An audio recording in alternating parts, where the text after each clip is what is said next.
tonight, a shakeup at the legislature. The NDP gains while the Saskatchewan party loses 2 seats in the by-elections. And getting a pardon for a minor conviction can be life-changing, but it's also difficult. Now, one organization is offering to help. Such a precious pearl. Plus, Regina Folk Fest organizers hope for a huge revival as the 52nd annual event gets underway. This is CBC Saskatchewan News.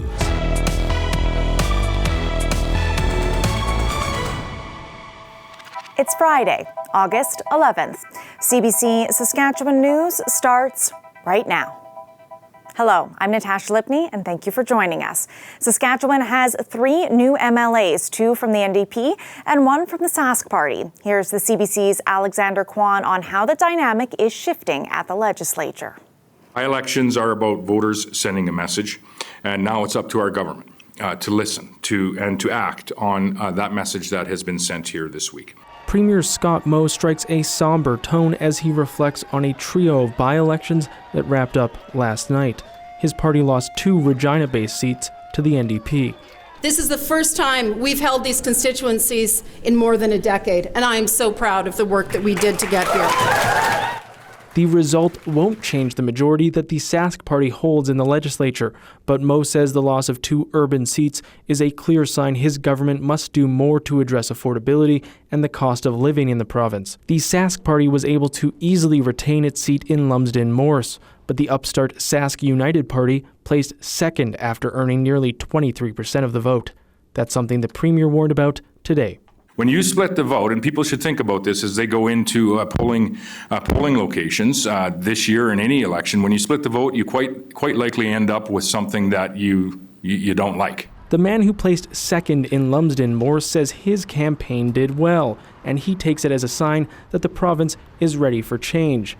As for fears over vote splitting, the very fact that he's targeting that and going after that, it's a political tactic in order to try to remain and keep people, in the status quo. One political expert says the Sask United Party's performance in Lumsden-Morse is interesting, but he remains cautious about reading too much into the results of a single by-election. For any of these rural ridings to be in play because of vote splitting, the Sask United Party would have to be doing much, much better than they did in that by-election.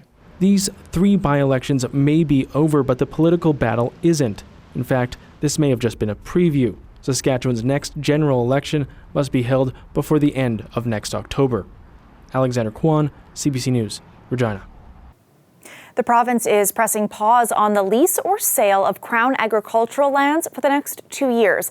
That's because it wants to implement a revised First Nation and Métis consultation policy. The government says the new policy will help it efficiently consult Indigenous communities on decisions that require a duty to consult.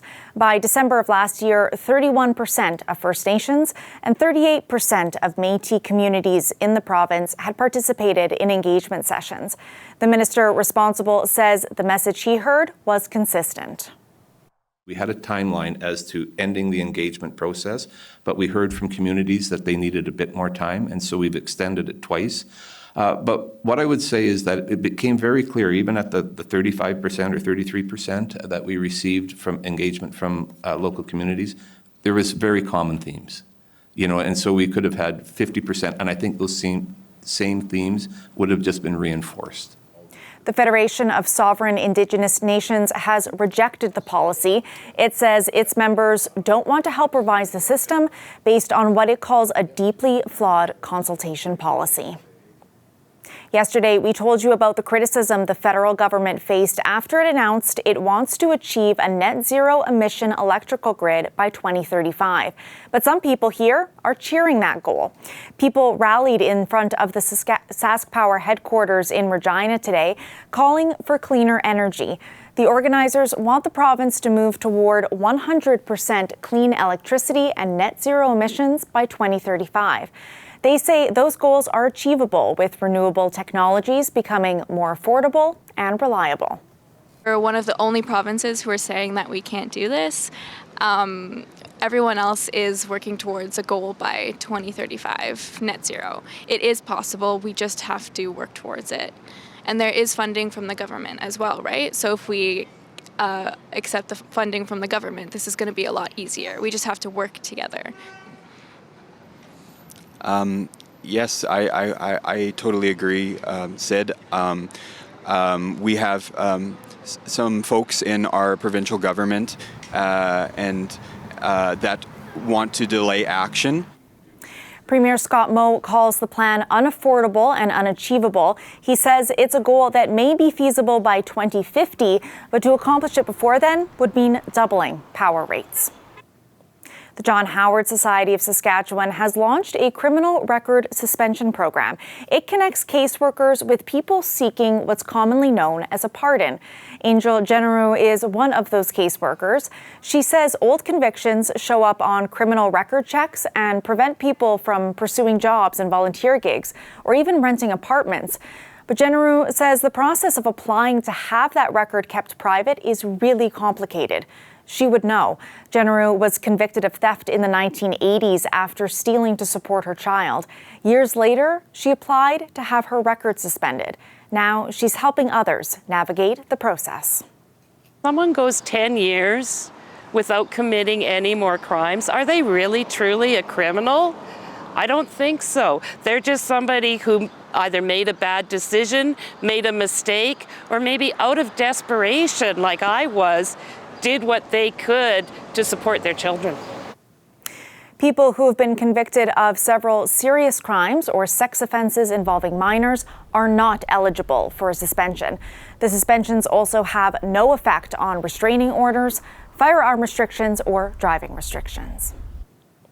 The Potash National Historic Site is all about learning about Métis history and culture. Now, there's a place at the site where you can do that through traditional Métis food. We popped into the Potash Cafe to find out more. Métis food is important for the connection to the history and the land. My name is Travis Tessier, and you are here at the Potash National Historic Site, visiting our wonderful cafe. Follow me. So now you are in our wonderful kitchen. This is where the magic happens. Bison and Saskatoon berries are an integral part of our menu.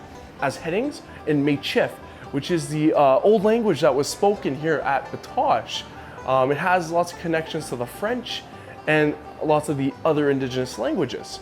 As part of our menu, we got the anripa, which are the mains, les akuti, the sides, and limnique, which is the drinks.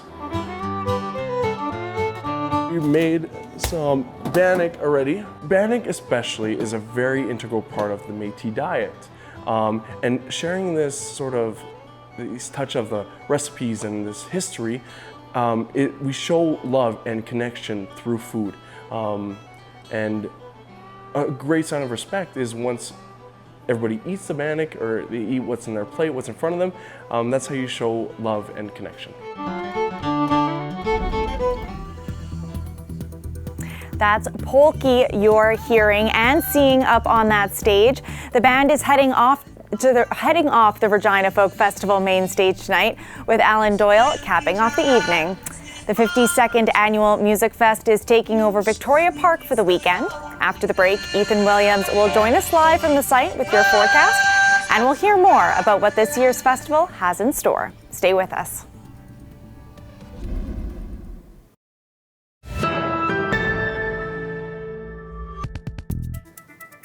Organizers of the Regina Folk Festival have been open with the public about the event's post-pandemic financial struggles. They're hoping this weekend is an opportunity to bounce back. Laura Sharpaletti has that story. There was a sense of excitement in Victoria Park Friday morning. Smiling volunteers spread across the grounds as crews set up tents and prep stages. The beloved Regina Folk Festival is back. Oh, rare and fine. Precious pearl, I wanna walk with you to the end of the world. Fans started streaming in at around noon for the first concert of the weekend. The artist sang songs about our connection to Earth and our duty to protect it. It's a wonderful community event. It brings people together around the common love of music. And this year, with the theme being Web of Life, there's nothing more important than looking after the web of life that we're all part of. Back in June, the RFF asked the community for help, saying economic challenges had snowballed over several years. Some sponsorship deals had dried up and fewer people were buying tickets. RFF leaders are hoping for a stellar turnout this weekend. Things are not quite where performing arts in Saskatchewan is used to just yet, but we're encouraged by the progress that we've made so far, and we're looking forward to continuing to make gains throughout the weekend on that. And we need to do a deep review this fall to see what the future holds for us. So we can't really say what the plans are yet, but our strategic review is what our next step is this fall. In the meantime, Kaiser and Goodwin say they're excited to see all the people who make the festival happen and the enjoyment of their neighbors, family, and friends. So for us, it's just really important to celebrate and to preserve and protect the beauty of what a festival is, which is a place for people to see each other, to make new memories, to listen to some great music, and to counterbalance the challenging things in our lives. And with favorites like the Strumbellas and the Weather Station, there will be no shortage of great music and celebration to go along with it. Laura Sharpaletti, CBC News, Regina. This weather update is brought to you by Capital Ford Lincoln. Employee pricing is on now.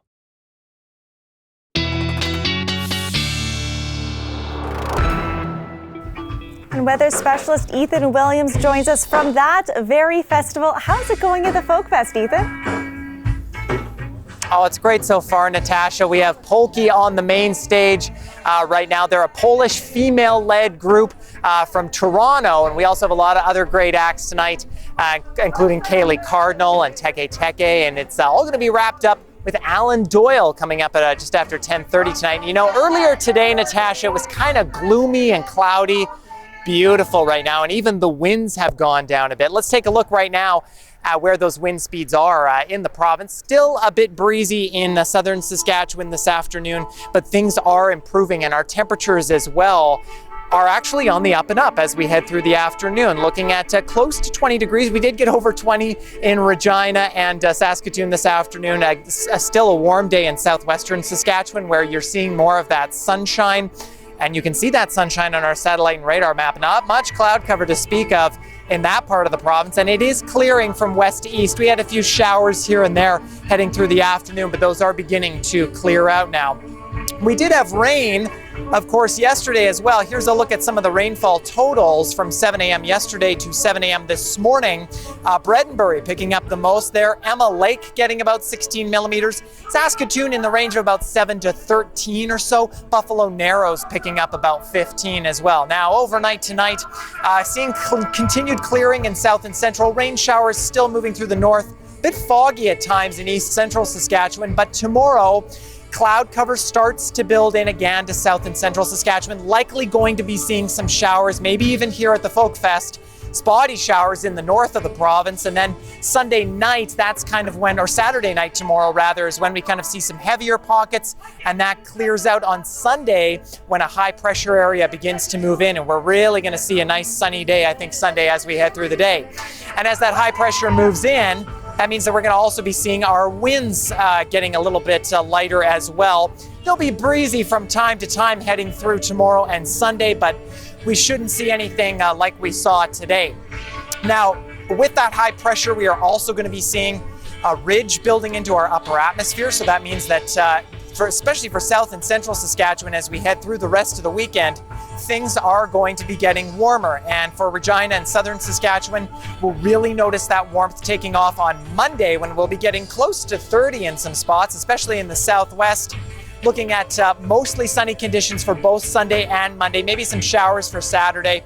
Things clouding over and getting breezy again on Wednesday. For Saskatoon and central Saskatchewan, again, a little bit cool tomorrow for the final day of the X in Saskatoon on Sunday. Things will be clearing out and getting warm as well on Monday, but some showers also possible Tuesday, Wednesday. But in the meantime, Natasha, a great evening here at the Folk Fest with lots of great music. I'm jealous. Well, you continue to have fun, Ethan. And we'll see you after the break.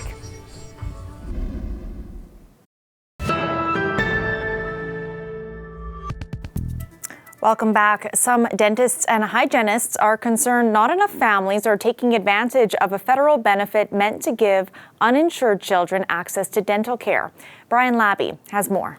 Can you open really big for me? Let's see. A checkup for 3-year-old Archisa Maggi. That's wonderful. Thank you. Her parents want to stay on top of her dental health. It's really, important to have the better hygiene, and it keeps healthy. Improving dental health, preventing decay and disease are some of the goals of the Canada Dental Benefit. My goodness, you're a good helper. A program that has so far helped more than 300,000 children in low and middle income families access up to $1,300 per child for dental care. This was the program's first year. Nearly 200,000 eligible children did not access the benefit. This pediatric dentist says the need is great. It's overwhelming. We see lots of full mouth decay, and it's very hard on those kids to get work done. So several times we have to put under general anesthesia. We're ready for you. Come on in. Dentists and hygienists are urging parents to access the program to prevent oral decay from getting worse. It's especially disturbing when we see a child, a 6-year-old child or a 5-year-old child, but particularly a 6 or 7-year-old child losing an adult molar. That's particularly distressing. Applications for the benefit can be made online, over the phone, or with a Canada Revenue Agency account. But the Alberta Dental Association says the process could be made easier, especially for newcomers and for people who don't have access to a computer. Everything is a bit of a learning experience, and I think it's really important that these people are educated and the government helps them kind of weed through the process to get these care packages. An urgent call for parents to get their children checked. It's the first step in identifying that there might be a problem early on before it becomes thousands and thousands of dollars, which is then unattainable for many people. An important first visit that could change future outcomes for children. Brian Labby, CBC News, Calgary.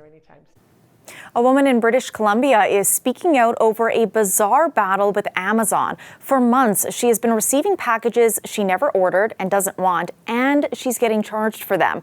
The CBC's Ali Patarge has more.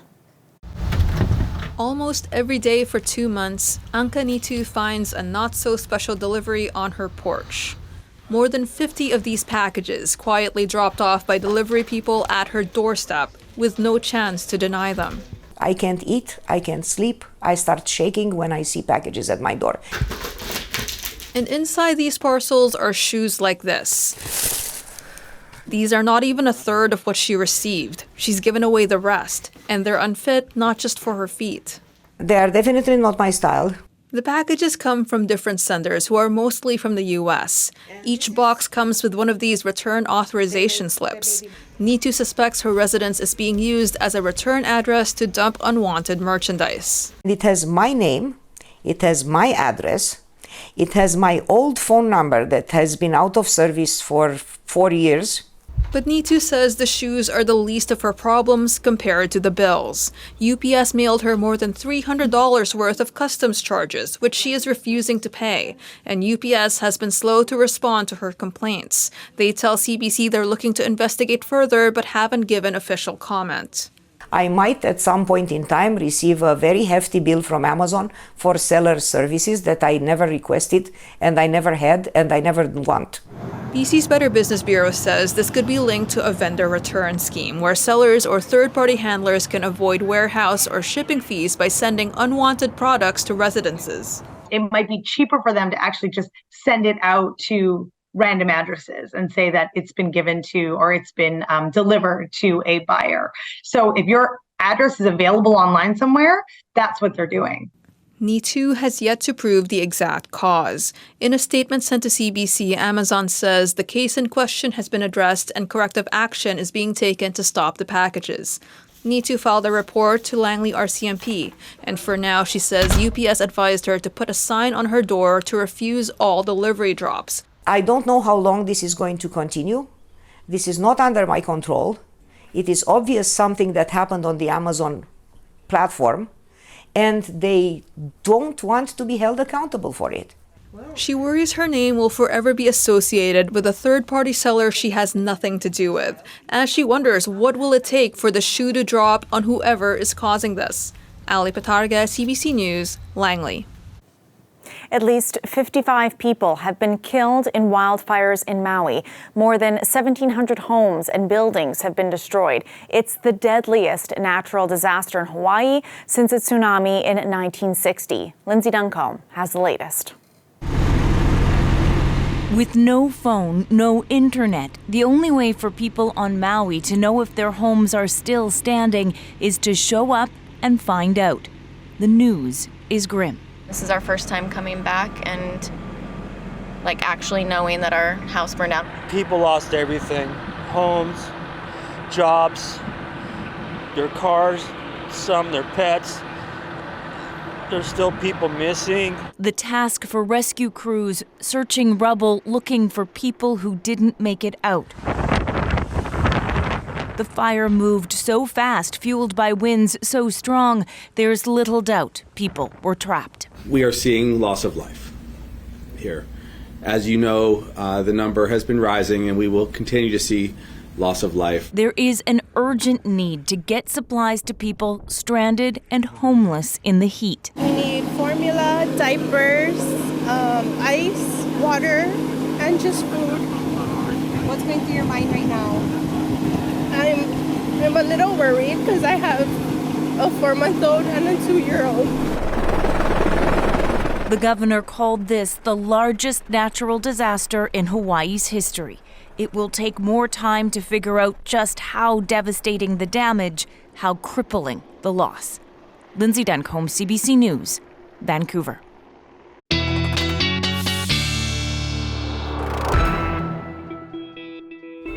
And Ethan's back with another look at the forecast for the Folk Fest weekend. Well, we got some clear skies now, Natasha, and it looks like it'll stay that way overnight and into tomorrow morning. Let's take a look at where we'll be at 8 a.m. Looking at mostly sunny conditions, 14 degrees, and look at those nice light winds tomorrow morning. That'll be really nice. A little bit of cloud cover, though, building in for the noon hour, and possible showers as well in Regina in the afternoon. Those winds, though, staying relatively light, heading to 8 a.m. in Saskatoon, starting with a mix of sun and cloud around 14. Then Saskatoon, I think we'll start to see that cloud cover really build in by the noon hour. There is a chance of showers then and pretty much all the way through the afternoon. Now, if you're headed to the Saskatoon Ecstasy Dallas Smith tonight, well, things are looking not too bad. 15 degrees, a mix of sun and cloud. The winds will be pretty light. And as for here, Natasha, Kaylee Cardinal will be taking the stage in about 30 minutes or so after Pokey wraps up here tonight.